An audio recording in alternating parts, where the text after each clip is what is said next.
Oh yo YouTube! Bienvenue pour l'épisode 18 du Let's Play Feed the Bourrin.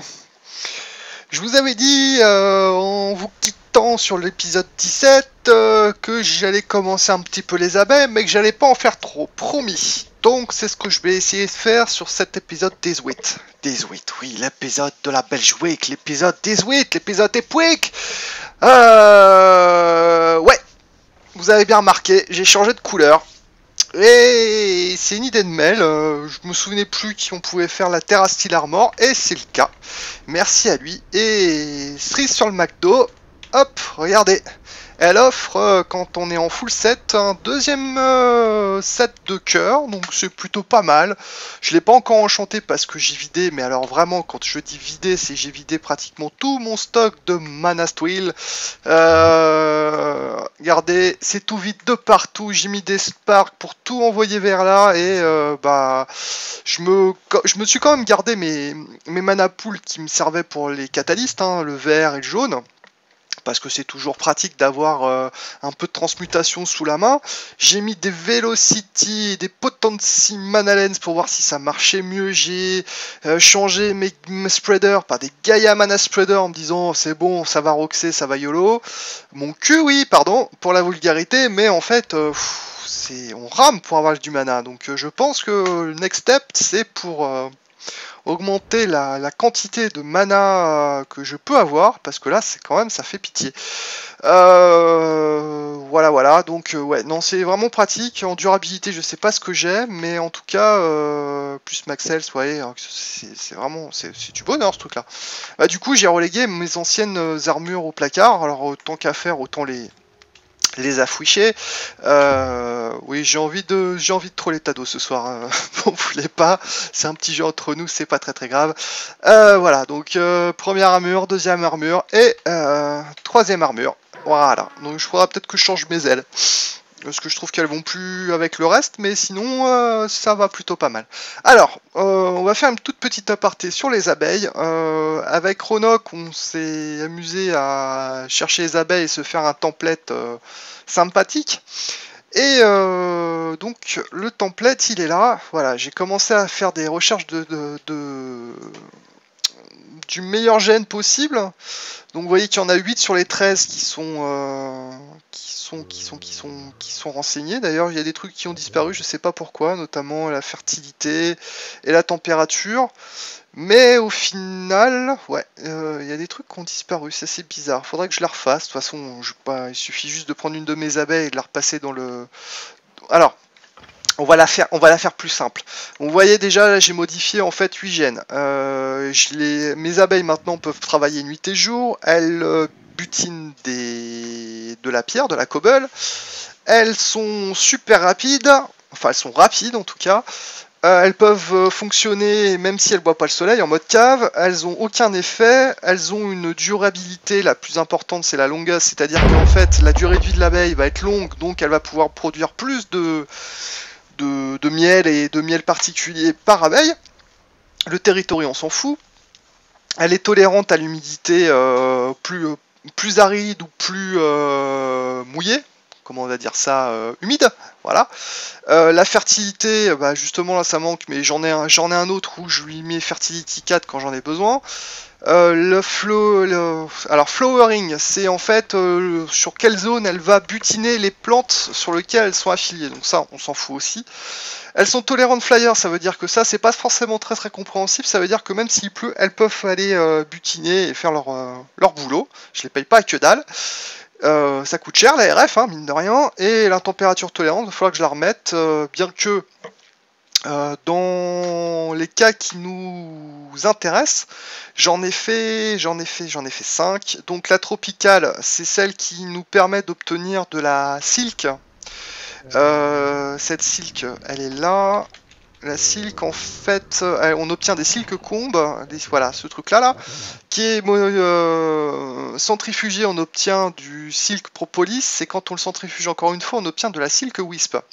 Cette silk wisp, quand elle est envoyée dans un carpenter avec de l'eau, hop, on obtient, en le mettant sur ce pattern-là, on obtient de la wolf proven. Attendez, je vais vous dire ça sans vous dire de bêtises, de la Woven Silk. Et cette Woven Silk, quand on l'utilise, Woven Silk, hop, voilà, on va prendre. On peut se faire déjà un costume d'apiariste, donc c'est ce que j'ai fait. Voilà, et on peut faire tout un tas de trucs, des sacs à dos, tiens, je savais pas.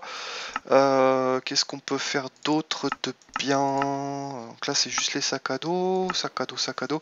Et normalement, on peut aussi faire des espèces de filets qui va nous permettre de récupérer le pollen si on veut commencer à faire joujou avec l'hybridation des arbres de foresterie. Mais pour l'instant, c'est pas mon but, j'ai pas vraiment envie de faire ça.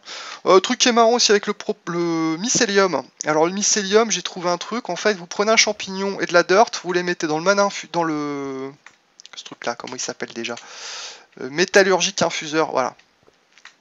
Si j'arrive à passer. Métallurgique infuseur, vous mettez des champignons ici, vous mettez de la dirt là, vous obtenez du mycélium, donc ça c'est pratique. Parce que c'était pour la marchi qui a besoin de champignons pour fonctionner.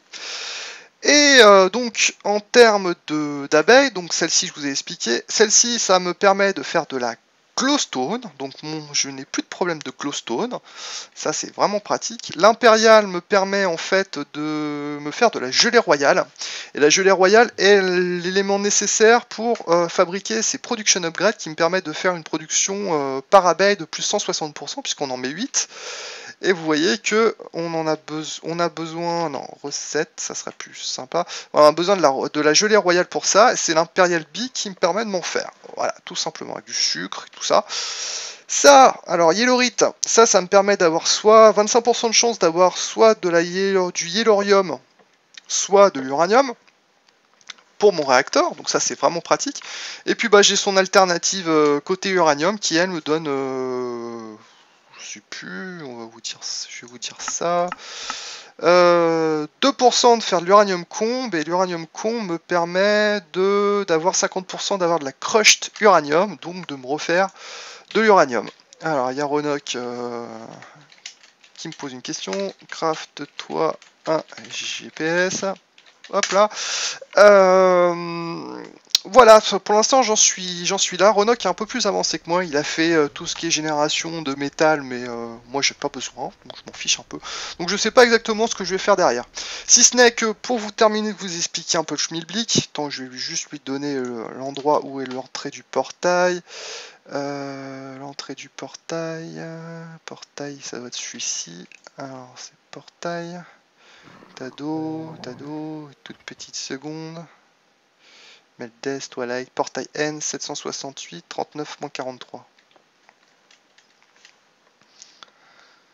39-43. Tac, 768. J'ai dit quoi? Je me souviens même plus. Ouais, vous me perturbez, bravo. Hein. Portail, gna gna gna, 768, 39-43. 768, 39-43. Voilà. J'en étais, oui. Donc maintenant, je sais pas sur quoi je vais évoluer. S'il me reste un dernier truc à faire, c'est me faire la Quantum Bee. Qu'elle est bien cette Quantum Bee, mais qu'elle est très difficile à craft. Parce qu'en fait, elle est très... Il y a énormément de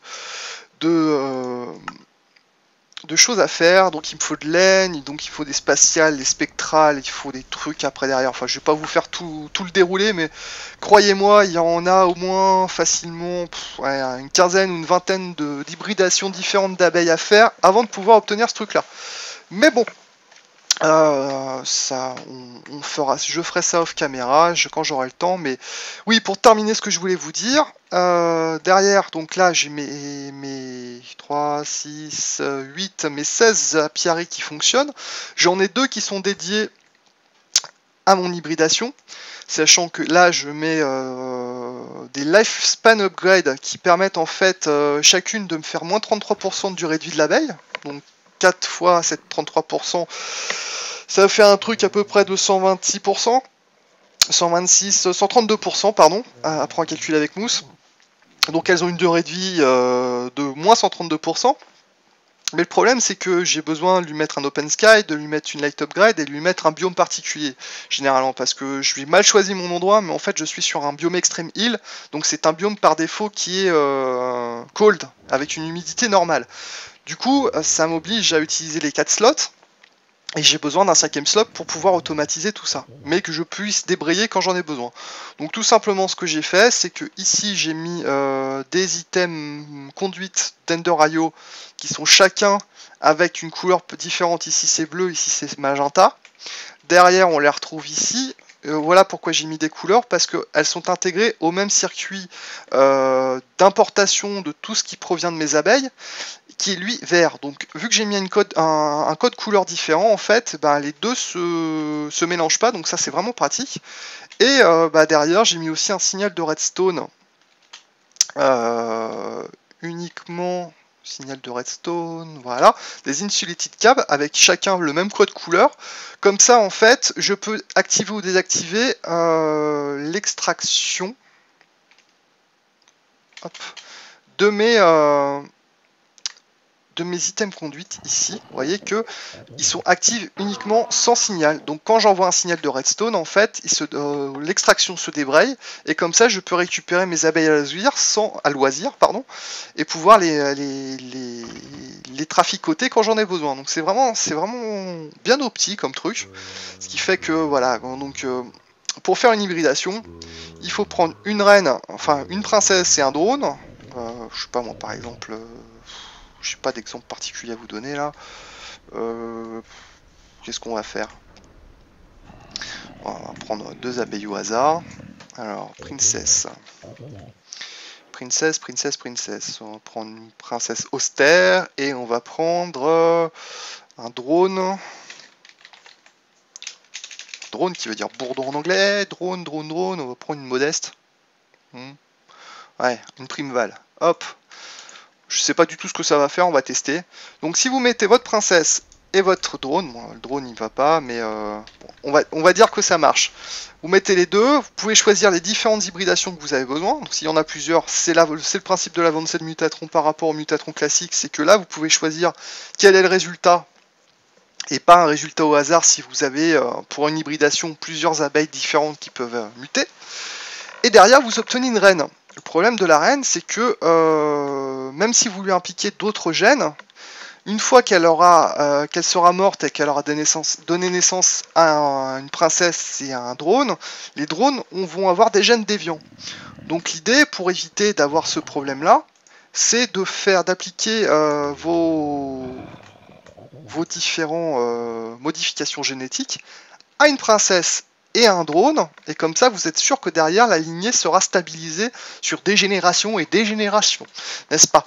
Donc voilà, c'est pour ça que quand j'obtiens une reine, je le mets ici, je la mets là, je mets un signal de redstone pour lui dire tu te calmes pépère, une fois que tu as terminé ton cycle de vie au niveau de la reine, tu ne te remets pas à fonctionner automatiquement. Et comme ça, j'obtiens ma princesse et mon drone, je les mets ici, je les envoie avec soit ce génétique template si c'est une finalité pour travailler, on va dire, sur le long terme, soit je prends un autre template qui est ici, c'est celui-là, fertilité, qui me permet il y a beaucoup d'abeilles, notamment qui sont issues de la lignée Rocky, celle-ci, qui n'ont que une fertilité de 1. C'est-à-dire que quand une reine meurt, elle donne naissance que à une princesse et un seul drone, et pas plusieurs drones.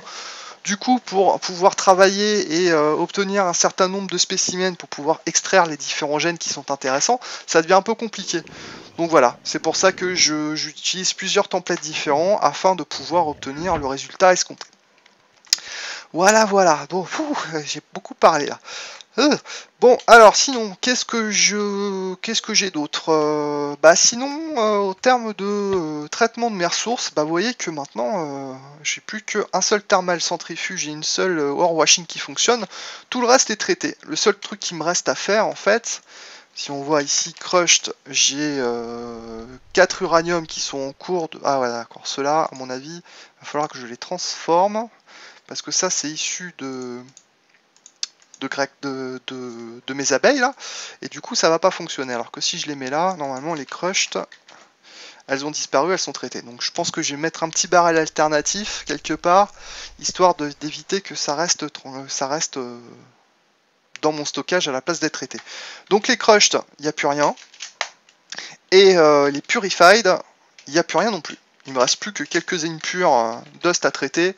Mais c'est vraiment du nickel, du zinc, du lead, de la stone. Alors la stone, rien à foutre. Et de la jasper. Donc ça, à la rigueur, il faudrait que je me fasse un petit ore washing supplémentaire pour lui dire, bah maintenant tu laves ça et tu te tais. Donc ça c'est bien, mais bon, le problème c'est qu'il me reste tous les centrifugés or qu'il va falloir que je pulvérise pour obtenir de la poussière, histoire de gratter du temps sur le temps de cuisson pour les obtenir en lingots si j'en ai besoin. Pour le moment, j'en ai pas besoin parce que j'ai pas continué à faire joujou avec GragTech. Bien, ça conclut à peu près ce que j'avais fait off cam. Je crois que je vous avais montré aussi mon spawner à Wither. Au cas où c'est pas le cas, je vais juste le montrer vite fait. Il est où? C'est dans Lavalova. Voilà, hop. On va sortir par ici. On va manger un petit coup. Hop.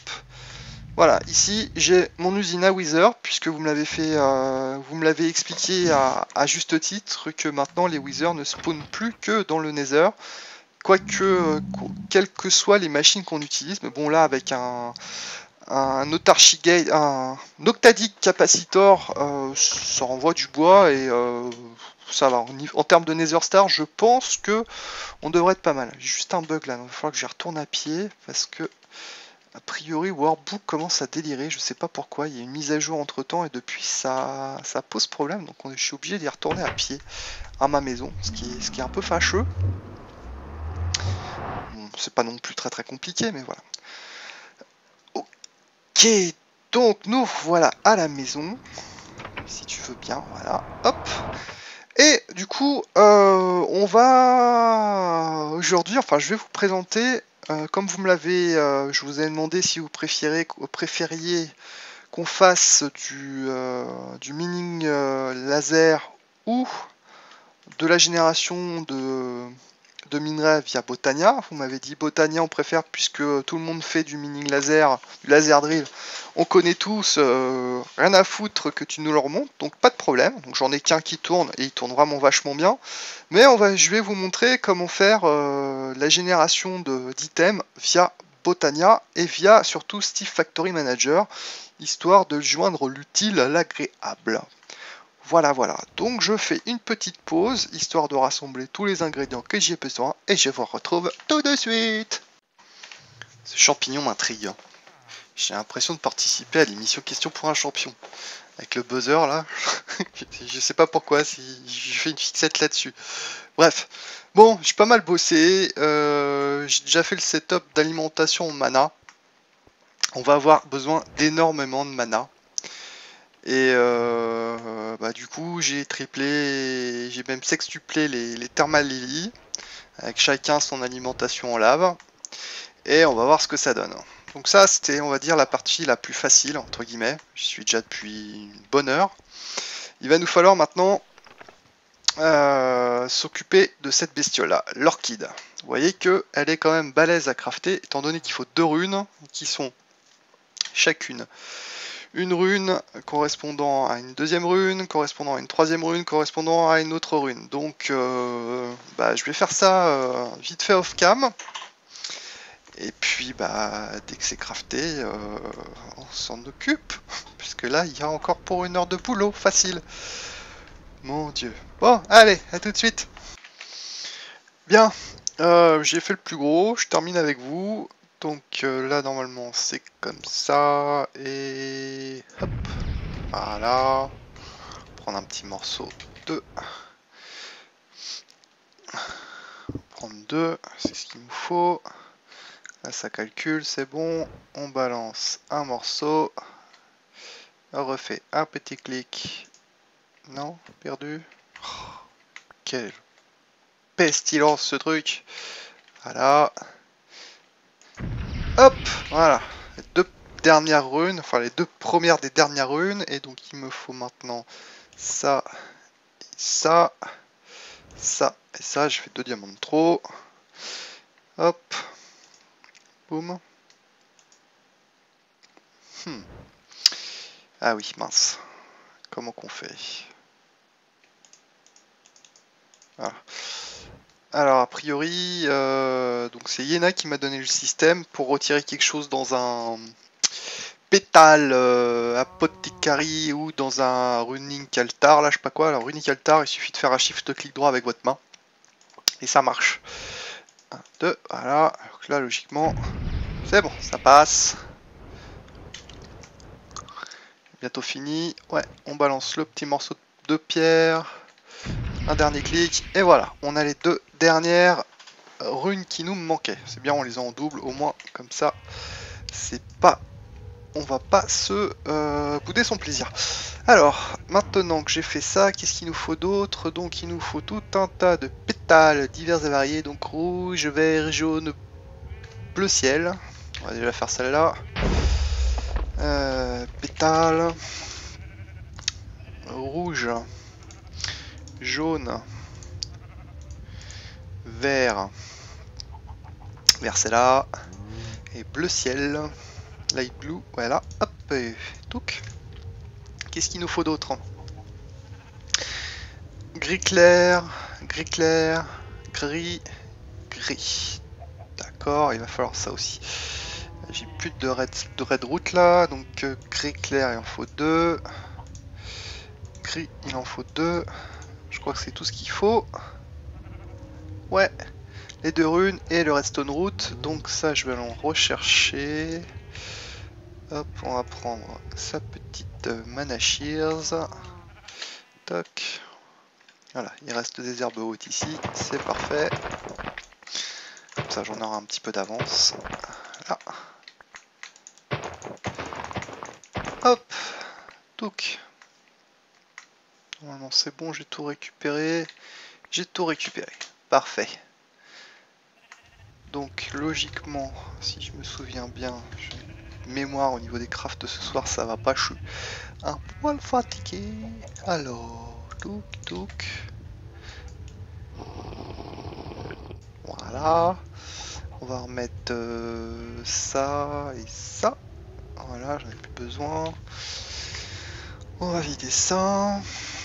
Alors, tac, tac, tac, tac, tac, tac. Ça c'est bon. Donc le redstone route. Oh! Ah non, c'est là. Redstone, je crois que c'est des herbes hautes avec de la redstone, ouais, c'est ça. Donc ça. Hop. Et dès la redstone, on va passer en mode voilà. Ce sera plus simple pour la trouver.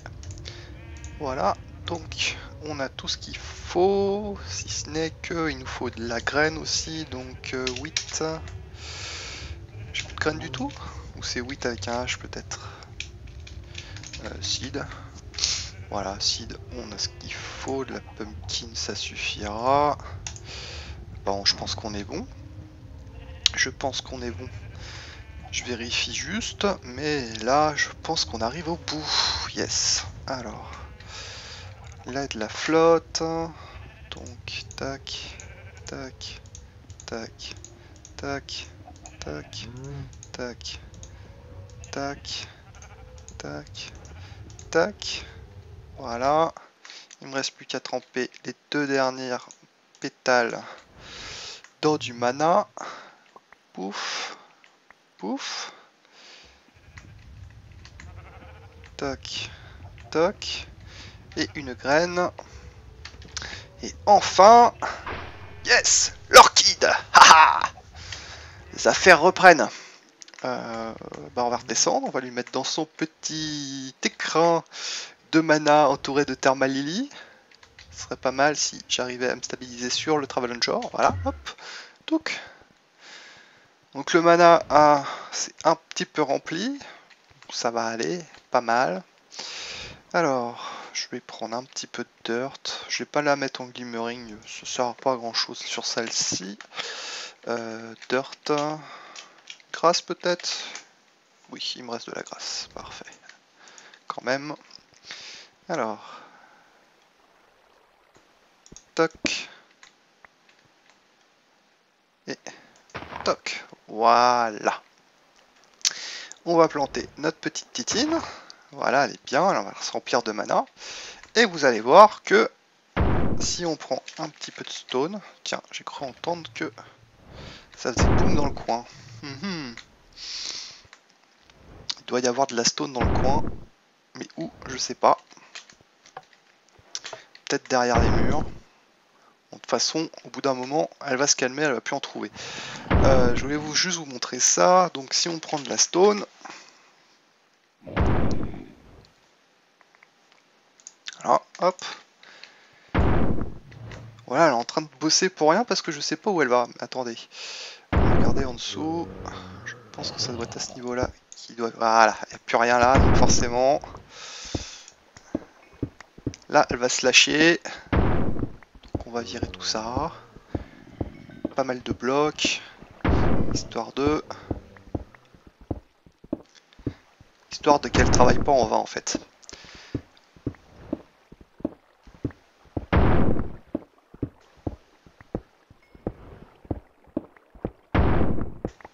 Je sais pas où elle fait, mais elle a envie de bosser. Hein. En tout cas, voilà. Donc en gros, ce qui se passe, c'est que vous mettez de la stone là. Elle va le détecter.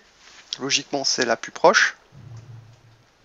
Et quand elle aura suffisamment de mana, bah là, elle en a plus bien entendu, hein, mais parce qu'elle s'est excitée comme une grande. Mais si on fait comme ça, elle dit toc, je te dis toc. Là, tu te sers du mana là ou pas?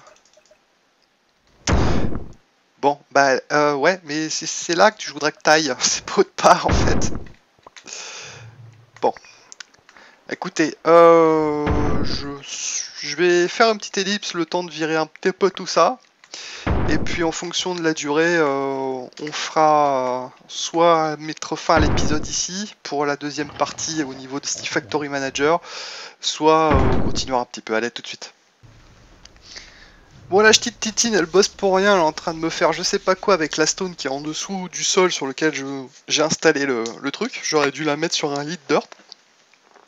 C'est pas grave, hein, je vais faire un petit peu de mélange en dessous, sur tous les côtés, et puis ben, on arrive à la fin de l'épisode, donc il me reste plus qu'à vous souhaiter une bonne journée, une bonne soirée, une bonne ce que vous voulez. J'espère que ça vous a plu, puis je vous dis à bientôt YouTube. Ciao!